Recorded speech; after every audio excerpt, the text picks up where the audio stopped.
And then Susan, thank you so much for being here. Susan joins us from Atlanta, Georgia. So we are so grateful that she's joining us today, and I'll let you kind of take it away.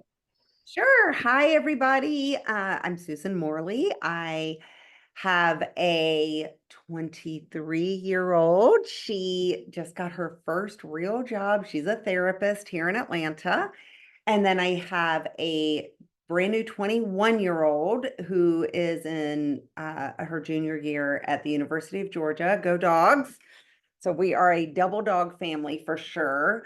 And my husband is Dean. And there are a lot of boy moms here. I'm jealous. Priya knows the difference between raising boys and girls. It's fast. But this works for all genders. So that's what's good. And it works also for all ages. And I've been doing this for over 10 years. I created a 6-step system. I think it's pretty fantastic. My clients like it. And we're going to go over some of the key ones today. And in the chat, I put a link where you can download the freebie. So you can follow along if you want, on your screen. It's not very print friendly unless you print it in black and white. So just want to let you know that. Okay. So I want to also say I came up with this system after really just being shocked at how much I was yelling at my kids. I just couldn't believe it. And I mean, when they were younger, I was like, why am I fighting with a 4-year-old? Like, I'm a grown up. I would have those moments where I knew I was fighting with my kids, but I had a big moment where I threw okay, so the girl moms, they have those Disney princesses brushes, like a plastic brush. They want you to use that and it doesn't work very well and they're tangling and screaming. And I got mad and I threw it across. I had a little house and it just clanked against the wood floors and it was so loud. And they just looked at me like, who is this crazy woman trying to brush our hair? And I thought, I just can't be a mom this way. I don't want to be a crazy mom. And so I started looking for a better way. I was already parent coaching at the time and using really good, solid stuff, but there was something missing. So now I'm going to talk to you about what's missing. One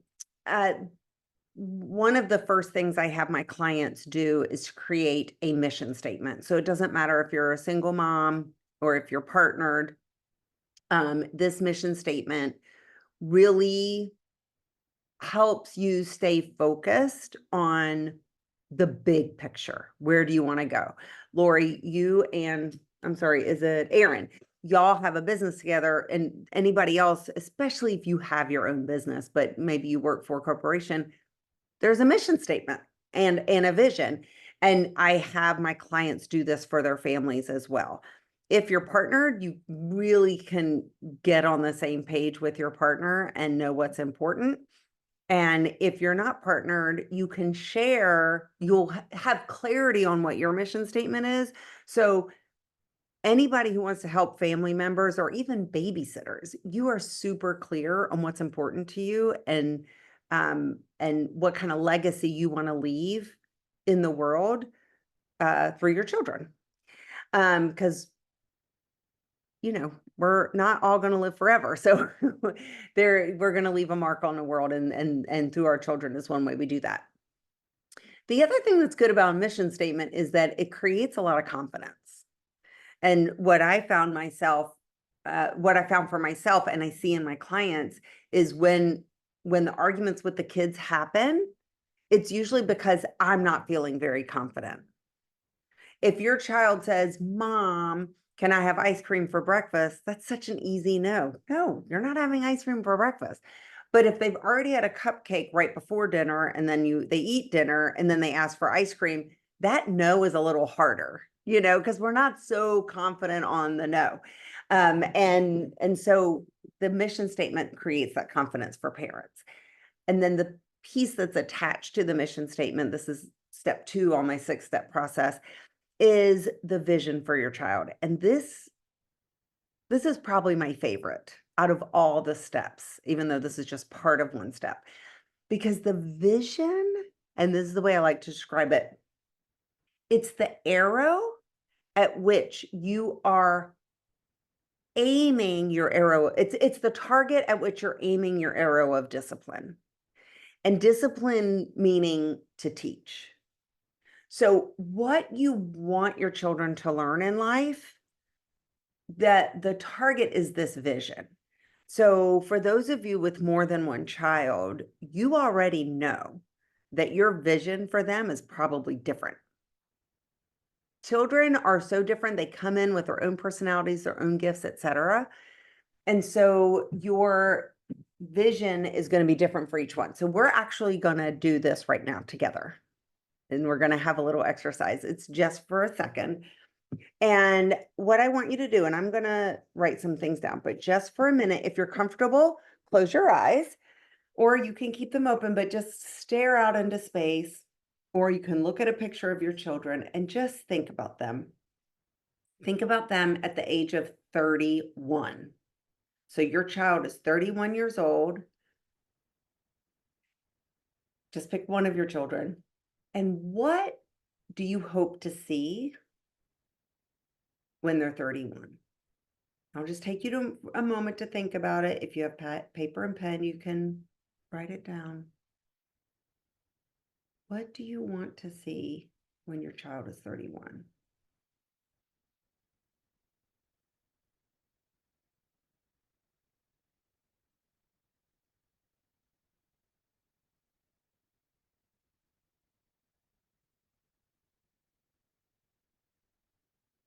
And when you have at least 5, go ahead and let's just say it out loud, what kind of things. And y'all can just all talk at once. It doesn't matter. I'll do my best to write them all down. Or actually, don't say it yet. I am going to do it on my whiteboard. I like doing that. All right. I'll show you later, but go ahead. Let's start. Somebody call out what's one of the things that you see that you want your child to be when they're 31. Happy. What else? Responsible. What else? Empathetic. Mm-hmm. Good, Katie. Generous. Mm-hmm. Fulfilled. Mm-hmm. I kept seeing confidence. I don't know. Mm-hmm. Resilient. Mm-hmm. Kind. Mm-hmm. Independent.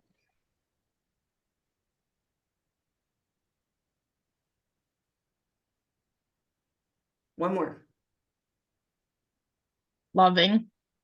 Okay. We're going to stop there because we have 10. And if you were doing this on your own, I want you to get 10. So when you think about these words, happy, responsible, empathetic, generous, fulfilled, confident, resilient, kind, independent, loving, I did not see, sorry for the noise, I'm getting my markers. What I didn't see is I didn't see rich. I didn't see marry a superstar or a model, you know. I didn't see billionaire. Oh, that counts as rich. I didn't see, biz owner, although that wouldn't have been too bad. But it's none of these. The words y'all all came up with are all basically, we could kind of call them character traits. It's all about kind of who they are and their character. It wasn't about the trappings of, I didn't see baseball star, NFL star, gymnast, Olympian, award winning, blah, blah, blah.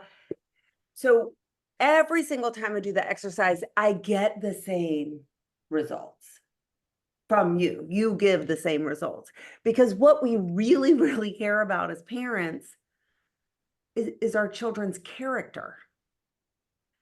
And so this vision exercise, when you do it for each child, and by the way, it may be a little different for one child than the other. So one of you said resilient. Maybe one child that you were thinking of is super tender. And you think, oh gosh, I want Jimmy to build resilience. I want by the time he's 31, that he doesn't wear his heart on his sleeve too much, you know? And then you think, but Sarah, oh my God, she's got enough resilience to give it to everybody. Like I don't need to worry about that with Sarah. So it depends on the child. Things can be different. And the way it manifests in your everyday life is, and this is really great. This is an actual example. I have one child who, if her head was not attached, she would leave it. She wouldn't. Well, I'm not gonna tell you how old she is. The one of them in the parking lot, if we go somewhere together, I'm like, come over here. Like a car is gonna hit you. And they're grown, but still she's kind of la la la. And so my vision for her was much different from my other one. So for her, if she forgot her folder at home and called me panicked, will you please bring it? No, I am not bringing your folder. You are going to suffer the consequences. But my other daughter, who never forgets anything, if she called me the same day, I'd say, I'm on my way. Because I can give that other one grace because it's not a problem that she has in her life. But the other one that forgets all the time, she has got to learn. You know, this is a big lesson she needs to learn. The older one doesn't need to learn the lesson, so I'm going to do what I can in that one. And it's vice versa. Like it all switches depending on the topic. So I would love to hear from you what the experience of making a vision was, or what are you thinking of when I tell that story about my girls, or how does this pertain to your family, or any comment at all? I'd love to hear from y'all.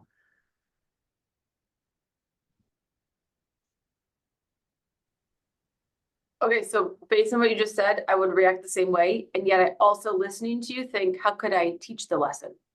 So while that would be my immediate reaction on like, you've got to learn, but how do I help teach as the parent? That would be the, I don't know. This is the greatest thing about school is that the teachers teach them lessons while they're there, because the lesson they will learn. We don't have to give a consequence, because that teacher is going to give them a 0 for their folder, or they're not going to get a sticker, or they're going to be embarrassed, or they're going to have to beg for food from or get a peanut butter sandwich from the line, or I don't know, whatever it is they forgot. They're going to have to be benched because they didn't bring their soccer cleats.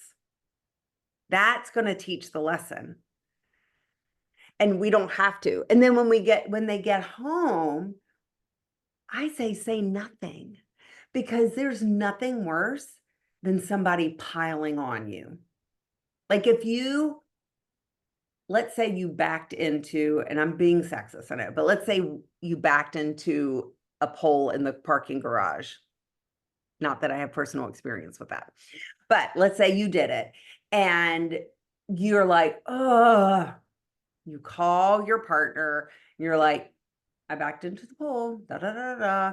So then your partner, irritated, fine, this is whatever, y'all talk about how to handle it. You get home and your father-in-law is visiting. And so your father-in-law goes, oh, you backed into the pole, but look, I already heard it from your son. I don't need to hear it from you too. You know what I mean? Like, so we want to avoid the piling on, because it just makes us mad, and it makes our kids mad. So we can be like, hey, how was your day? Oh, I was hungry from lunch. Oh yeah, that sucks. If it's a common thing, then you can say, what do you think would help you remember? Well, you should have gotten it for me. Yeah, I couldn't. Gosh, I wish I could have. Just couldn't do it. So then you get to the solution. Does that help? I am at that point now with my 4, almost 5-year-old, where he started doing the like, say he forgot a snack or something. Mom, you should have remembered my snack. He's throwing it at me that like, or I forgot to pack his socks or whatever it is. Like, you should have known, Mom. Right. So this is a great example, Lori, because look, when you think of that behavior, okay, if he continues on that and you allow that to continue and you take responsibility, or you don't address that mindset, he's probably not going to be very happy in his adult life, because he's going to be a victim and he's going to blame everybody for his problems. Definitely isn't helping with responsibility. I know this wasn't all yours, but this is just an example. Maybe he'll be empathetic. Maybe he'll be generous. He's definitely not going to feel fulfilled if he's constantly blaming other people and making other people responsible for his responsibilities. And we could go on down the list. So that's how you use the vision. Is so like, now you know, Lori, okay, this kind of blaming me behavior, I need to figure out how I'm going to address this, because I don't want him doing this when he's 31. Because let me tell you, nobody wants to marry that. And you want your, we want our people to have like good relationships. Nobody wants to be that person's best friend, like, so definitely the vision helps you know, I need to handle this. And the way you handle it, one way is to just say, yeah, it's your snack, your responsibility. Then you can go into solution mode. What do you think would help you remember your snack? My favorite thing is to create a snack cabinet, or have the kids make their lunch the night before, or do a book bag check. Go check your book bag before we go take our bath, that kind of thing, just so that they can check. And if they decide not to check their book bag, guess what? Not your problem. I have a question for you about that. What age is it appropriate to start that? Because like my guys too, we can kind of do some of those things, but he's still like figuring out how to be a human. So I would say preschool would be the very earliest. So once they're going to school, so then you're just modeling it for them. You're just like, okay, we're going to school. What do you need? mhm. And you could even do it with like, oh, wear your shoes. We can't go to school without shoes. You just start with that kind of thing, and they will. So we can only hold children responsible for things that they have the ability to respond to properly. Right. So we can't tell your 2-year-old to go mow the grass, but we can have them help us sort clothes into lights and darks. Can I ask a quick question?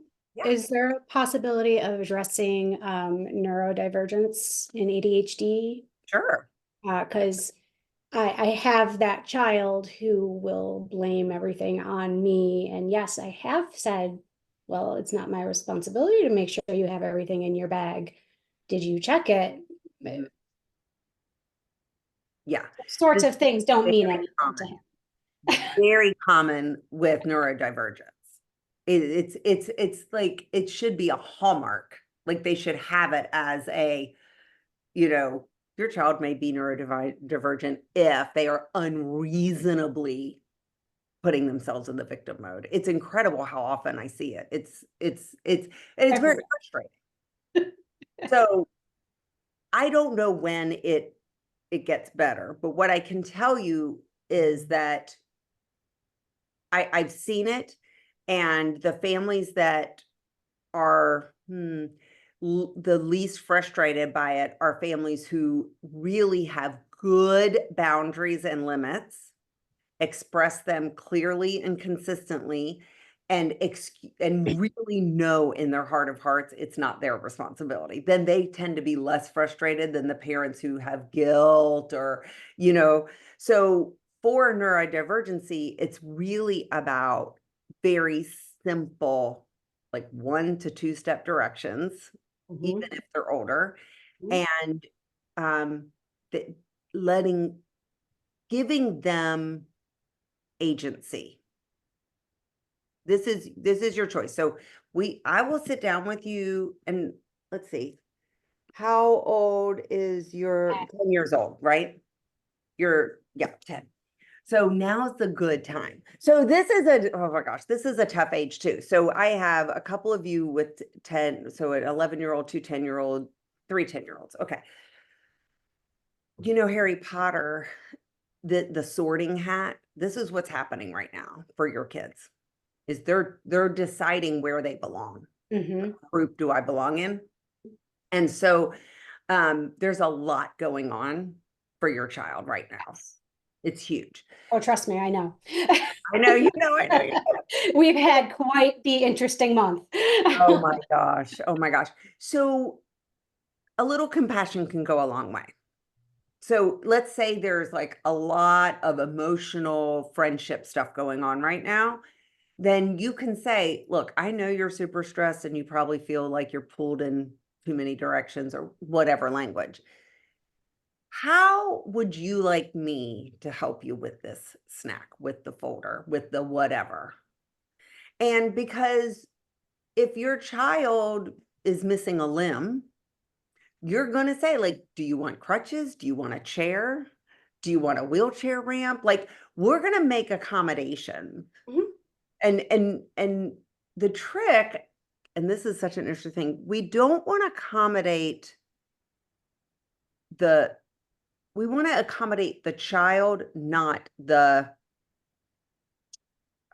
I don't know how to say it. Like sometimes children get in bad habits.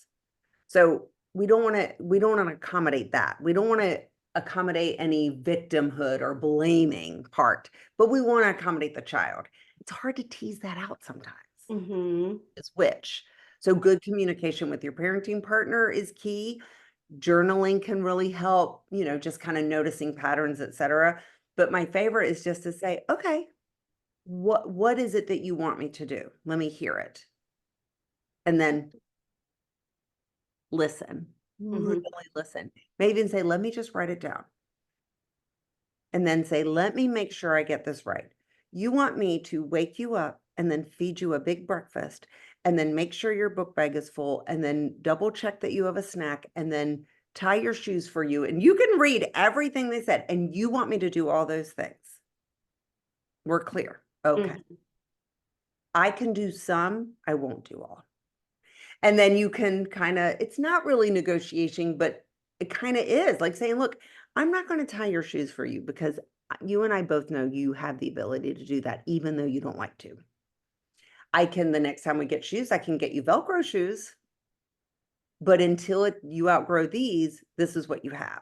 So we can set those limits and boundaries and still work with our child. And also to remember, as much as you've read and as much as you listen to therapists and doctors and all that stuff, you are a mom, not a therapist, not a child care expert. You are a mom. So it's okay to stay in your lane and to, hire extra help and get that support where it's needed. Because what I find is that a lot of times when we have neurodivergent or special needs child or medically fragile child, we try to become like the doctor or whatever, or the therapist for our child. And then we're not getting to be a mom, which that's what we enjoy, that part. So you have an extra harder for you. Yeah. Yeah. That was a good Sorry, question. I didn't mean to derail. No, that's good because all of our kids are going to have something.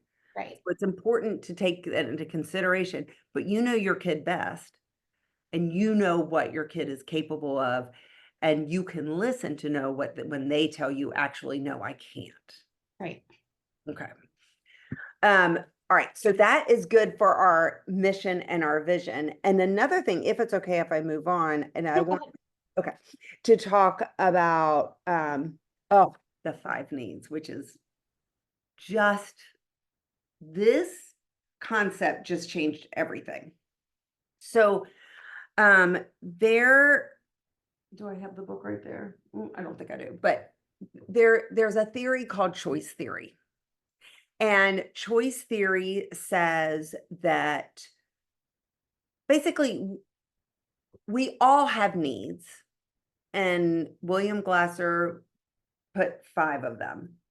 And he said, any behavior is out of a need for every human, for us too. So when I'm grumpy at my husband, I'm trying to get a need met. I don't always know what that is, but I'm trying to get a need met. Maybe I need more affection or whatever it is, but there are 5 needs. And on the 6-step PDF, I have them listed out. So they are survival, freedom, power, fun, and love and belonging. So sometimes our child acting helpless is a need for one of those. So if you're the 3-year-old will say, I can't put on my shoes, which is very common. I can't do it. Now, are they trying to get some love and belonging or attention? Do they feel like they need power or agency somehow? I don't know, but you know your child best. So the way we use these 5 needs is, let's say your child is being silly at bedtime instead of settling down and going to bed.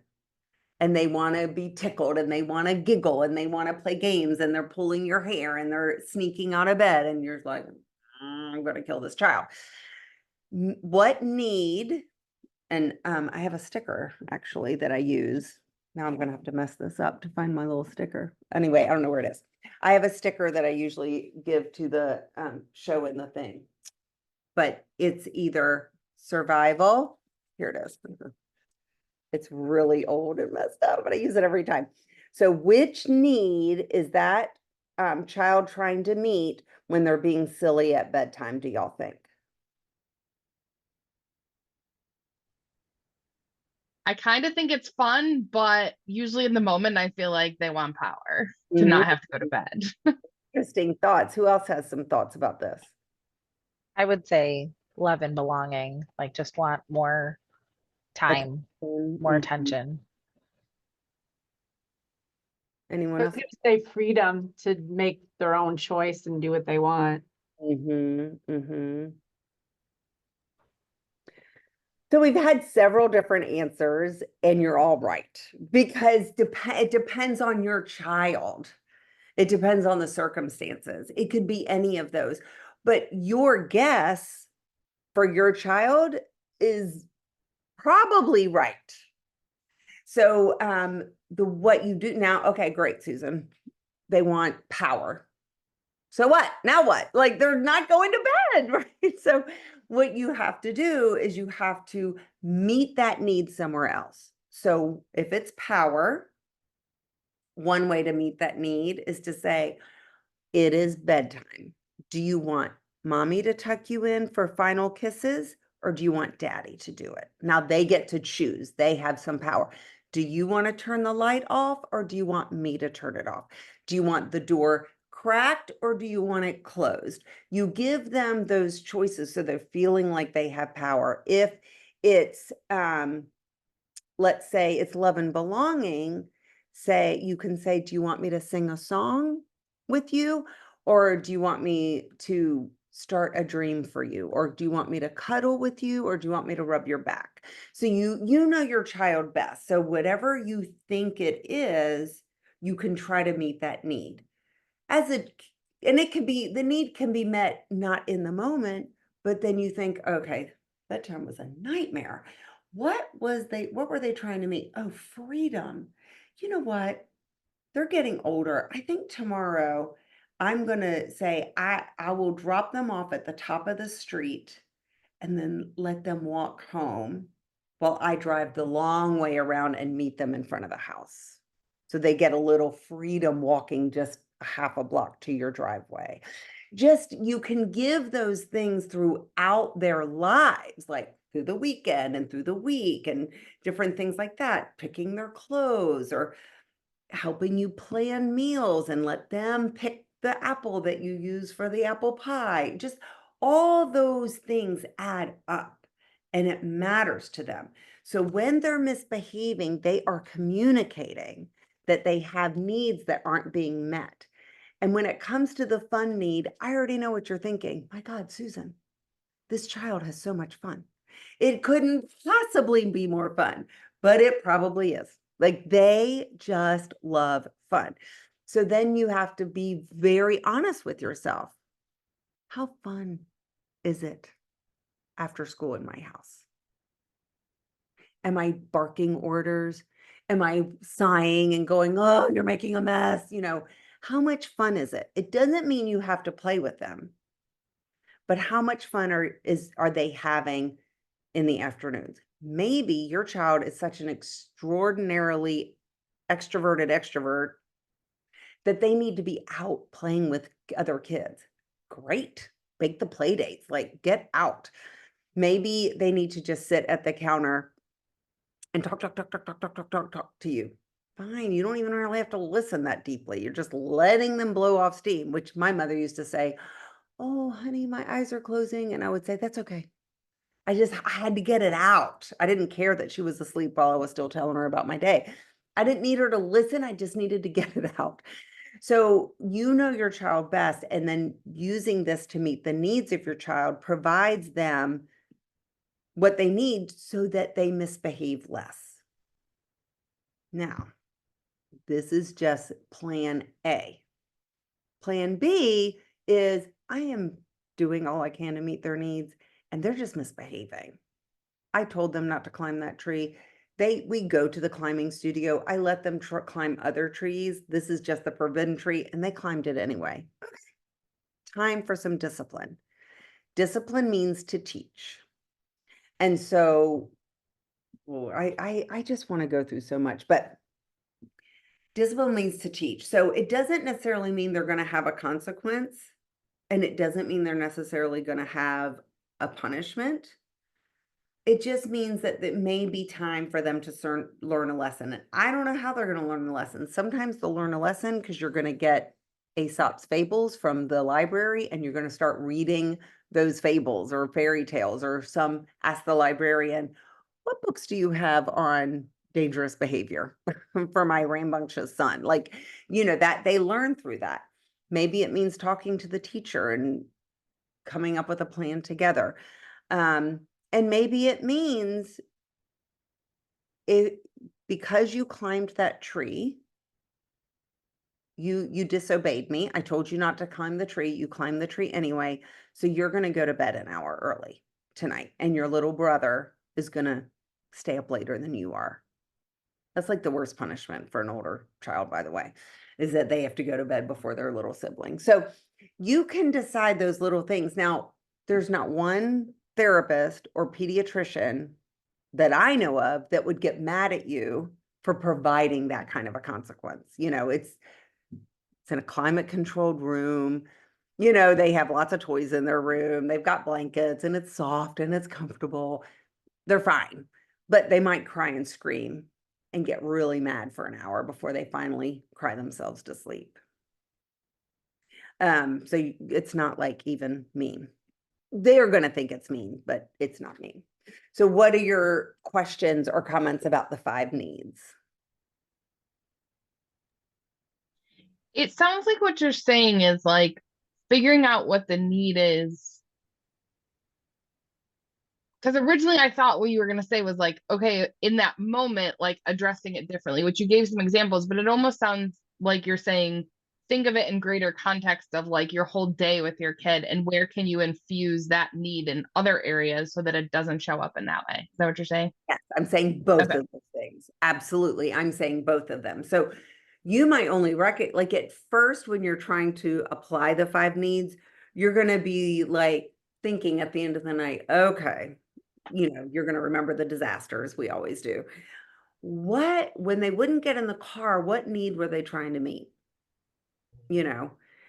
Maybe it's a power struggle. Maybe they were on their iPad and having fun on their iPad, and they didn't want to stop.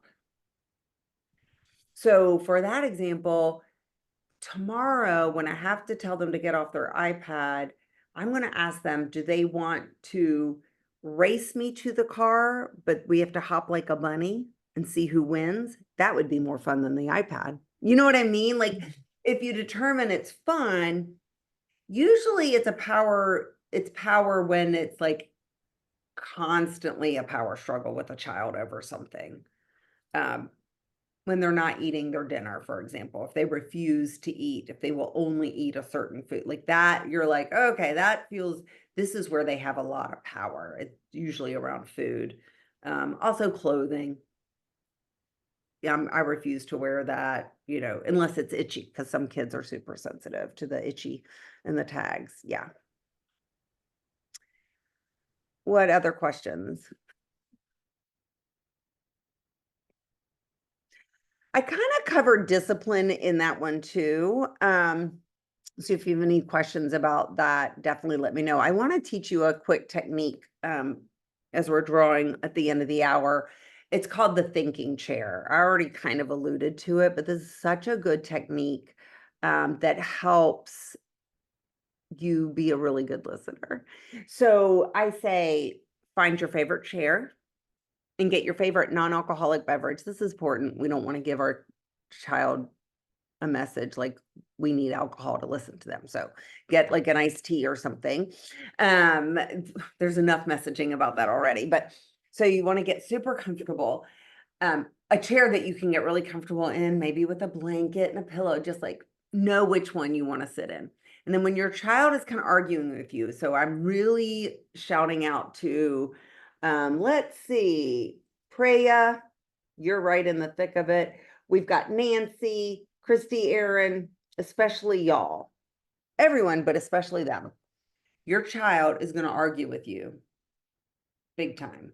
And they're going to say, I want to have a double sleepover all weekend at Jim Bob's house. And you know that double sleepovers are a recipe for disaster, and you don't want to deal with it on Sunday because you have to go to church or whatever it is your thing is. So the answer is no. But they're like, why not? I want to do it. No. And somebody else's parents let them do it, and it would be fun. And you just say, time out, get into your comfy chair, get your favorite non-alcoholic beverage, get comfortable, say, okay, tell me everything about what you want to tell me about this double sleepover, and I'm going to listen to you. And then actually really listen. You're not going to say a word. You say, I'm in my thinking chair, I'm listening, you tell me. They're going to tell you all the reasons why you're wrong, all the reasons why you should let them do it, everything.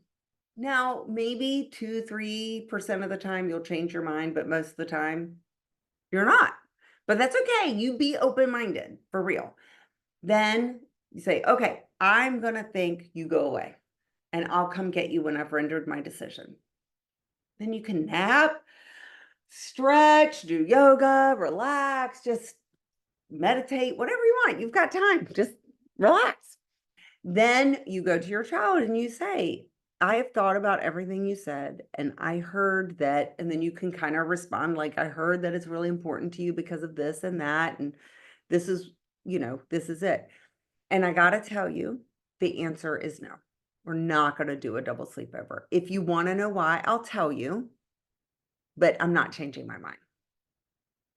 And they usually don't care why. They only want to know why so that they can have ammunition to try to convince you. So I think it's kinder to say, I will tell you why, but first, before I tell you why, I'm not changing my mind. Just be really firm. And then they don't care why after that. Generally, they'll be like, I hate you. Okay. So that thinking chair is really, really good because a lot of times this is what we do. Yeah. Okay. No, I don't want you to do that. And when we're distracted, not paying attention to them, that only gets their behavior even worse. Because a lot of your kids were born after the iPhone, right? Yeah, all of them. So if my math is correct. So they grew up with a mom whose attention was like this a lot. They witnessed this. And they learned that little cues that pre the cell phone, like those little tiny cues that babies give, don't really work because we are so pulled into that social media. Now, not just social media, but emails and our business. But when it's on a device, it's really hard to pull away, more than a book. And we all know that. So they have to get louder and work harder. So I don't want us to punish that because we've trained them to behave that way. So that's why the 6 steps can keep you from reacting negatively. And then at the end of the day, and we didn't get to family meetings, but there's a very specific way to have family meetings. It works for like really kindergarten and up, kindergarten January year, January of kindergarten year and up. really what we want to do is just promote that open communication, trust, and love so that y'all can have a lot of fun with your family and not be bogged down with the power struggles and the whining and the misbehavior. So in all that, what questions do you think y'all have? I Or have a, something? Yeah. I have a quick question. So Mhm. I'm looking at the PDF, Mhm. and it talks about what season of parenting are you in? And I'm in the really fun 18 month to 3-year-old zone with Becca and soon to be Lori. Would you be willing to speak a little bit to that transitioning back from him being like the center of our family to out of that? Because I think like we are definitely still in the zone of he's almost 2 and he's still very much the center of everything. Of course. And it's so normal and natural. They need to be because they're helpless. But then they're toddlers and they start to say things like, I do it. And they say things like, no. And they say, red cup, now blue cup. Like they're practicing their power. So as of the 5 needs, power and freedom are huge. They want to run around. They want to, they want that so much. And so that's why we naturally give them so many choices. But I heard described, and this is the greatest story, a woman told me one time about her daughter who was standing in the doorway and she had one foot on the deck on the back door and one foot in the living room and screaming bloody murder. She came running in, was like, what is it? What is it? What is it? And finally she got her daughter to calm down and found out what it was. She wanted to be inside and outside at the same time. And that is like the perfect description of what life as a toddler is. They want impossible things. They can't. There's an Instagram account of, pictures of children having tantrums. And it's like, they want a square Cheerio. And I just don't know how to provide that for them. Like there are no square Cheerios. Like, I don't know what to do. But that's being a toddler. They're so frustrated. And toddlerhood and then adolescence. So that tween up to early teens, their brains are just going crazy with development, just so much. So the best thing you can do for that transition is contain. You just are trying to contain your child. So you can't prevent the tantrums, but you can contain them. And there is a very specific timeout strategy that I recommend that is different than what y'all probably know about timeout. And the way I do it is I don't do it by the clock. And it messes with their minds a little bit, but hear me out. So Jim Bob, misbehaves, bites me. Let's say bites me. And I say, Jim Bob, we don't bite. You are in timeout. You sit right here. And I put him in whatever spot. It could be any spot, but maybe it's the bottom step. I don't know. You sit right here until I tell you to get up. So it's not the clock. I'm the one who determines when Jim Bob can get up. So then, because I know what's going to happen if I walk away, what's going to happen? He's going to get up. He's going to get up, right?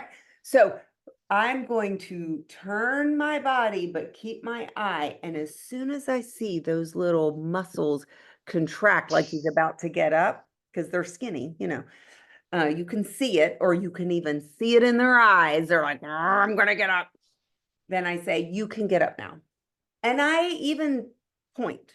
I don't point like close to their face. I don't get in their bubble. I don't get in their circle of safety. But I say, you can get up now.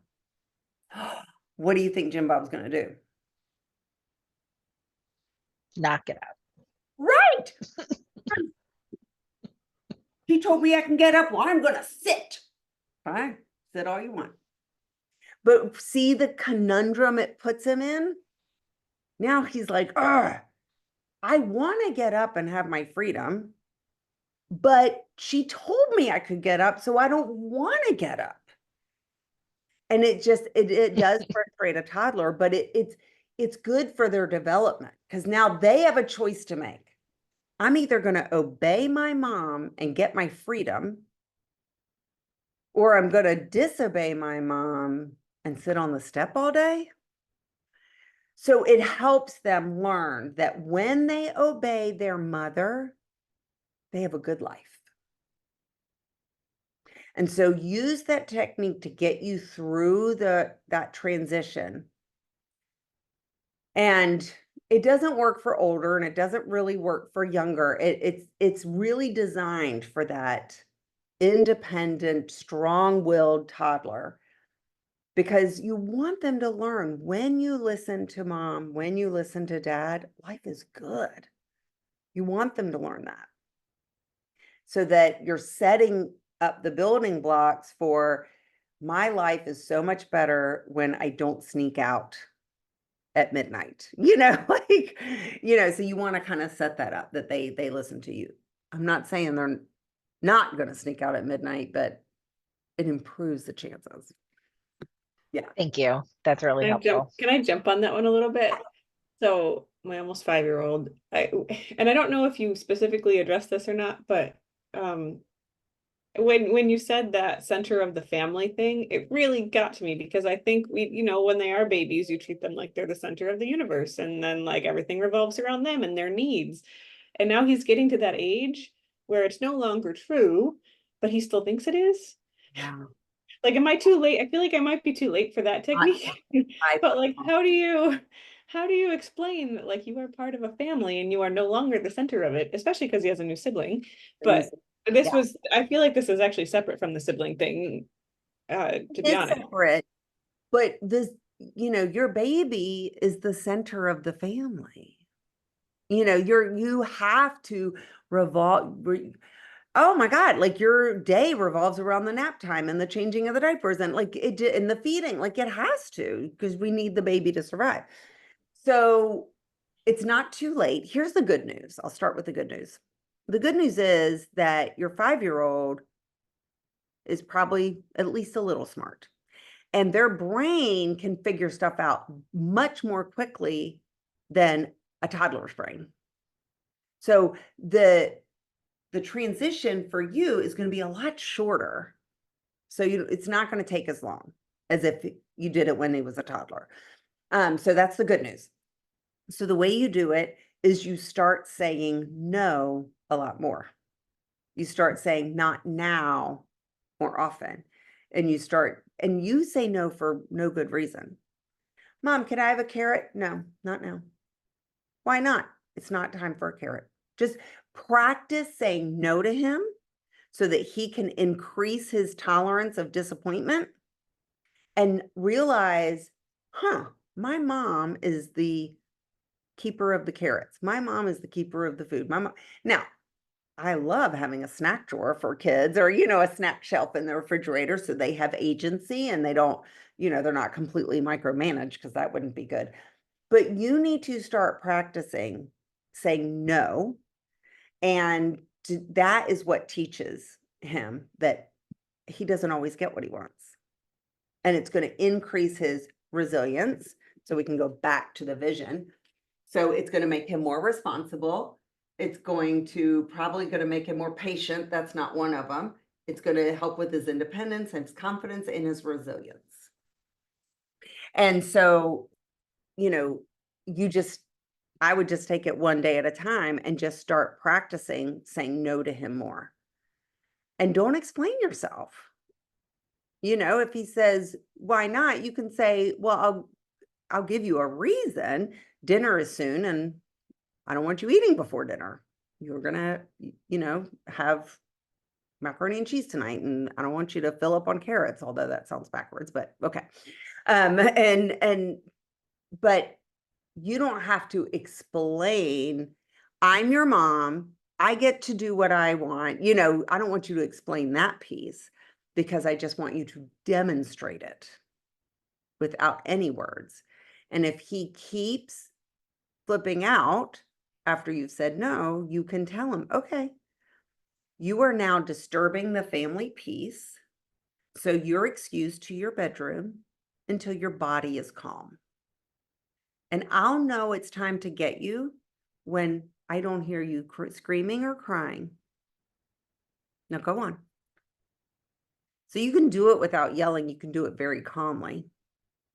And then not the first time you do it, or maybe the first time, but not then the next 2 through 10 times you do it. He probably won't listen. But eventually he's going to be like, this woman is relentless and she is never going to give in. And then he'll just stop. But if we give in, so you only want to do things that you know you can really be consistent with. Because that intermittent reward structure is the most powerful. So if sometimes you give in and sometimes you don't, it's really hard to break that habit. But if you are consistent, they'll learn a lot faster. Does that help? Are you worried? I just feel like I have like 10 more questions to layer on top of it, and I know we're running out of time. Like, like So- how do you add that in when you have a partner and like you discipline differently, or when That's the like, mission statement. Y'all need to, I really want you to download the 6 steps. So you and your partner need to get on the same page, because that is impossible. You're right.